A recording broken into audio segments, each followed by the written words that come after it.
I finally searched up my makeup type on TikTok and this is what I got. Obviously, I am not as beautifully tanned as these girls, so I'm gonna show you how I recreated this look as a pale girly. First up, obviously, bronzing drops because we are definitely going for that sun-kissed look. These are definitely like some of the best bronzing drops I have ever tried. Say really did a phenomenal job with these. Next up, I'm gonna go in with concealer. I'm actually gonna skip like a skin tint or a foundation today because my skin has been cooperating recently and is actually looking really good. A little bit of spot concealer. Now gonna do some concealing under my eyes. I'm just doing the kind of classic like triangle shape in the corner and then that sweeping line upwards. Now that my under eyes are done, I'm gonna buff out that spot concealer around my face. Time for the absolute most important part of this look, bronzer. And I always do my bronzer in kind of this 3 shape where I like to start it here, but the whole shape of the bronzer is basically I take it from up here, bring it down so it's almost under my cheekbones, but also slightly on top, bring it around again, and then under my jawline. Once I'm done putting it on the outside of my face, I like to do right under my brow bone as well. Contour today, I'm actually gonna test out this new stick. Curious to see how this blends out, because again, never tried it. It's not showing up as well on camera, but it definitely looks a bit more contoured in person, although it is very sheer. Next up, we need a good glowy blush. Apply it starting here and then bring it up there. I think that's like a pretty good amount for what we're going for here. Next up, I want a good luminous setting powder. Some under my eyes, a little bit on my forehead, a little bit on my chin,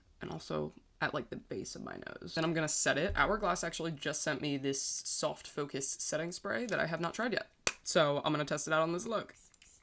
It's very fine. Wow. Okay, I just did my hair. I always wait until after I do my setting spray to do my hair because otherwise it'll get messed up by the water. But now I'm going to do my brows. And for this look, I feel like I can just keep them the normal way I usually do them, which is just kind of like slicked back. Now for the fun part, eyeshadow and eyeliner. Actually have not used these Ilia ones before, so I'm pretty excited. And thankfully, like, this doesn't need to be perfect because I'm just gonna buff it out with my fingers. Going in with a brown liner now. I do this so unaesthetically, so I'm doing this off camera. Scrub my lashes and gonna go in with some brown mascara. The lighting just got so much worse. Right as I said that, it got better. Time for lip liner, and of course, you know we're going in with a cool brown. Just gonna lightly line the outside of my lips. Blend that in. I'm gonna go in with this lipstick from MAC. I just realized that is like slightly more mauvey than I wanted, so I'm gonna try and go in with the Rhode to offset it. Oh my gosh, the graininess. This might be like my new go-to makeup look because it's just too good. Thank you guys so much for watching, and I love you all so much.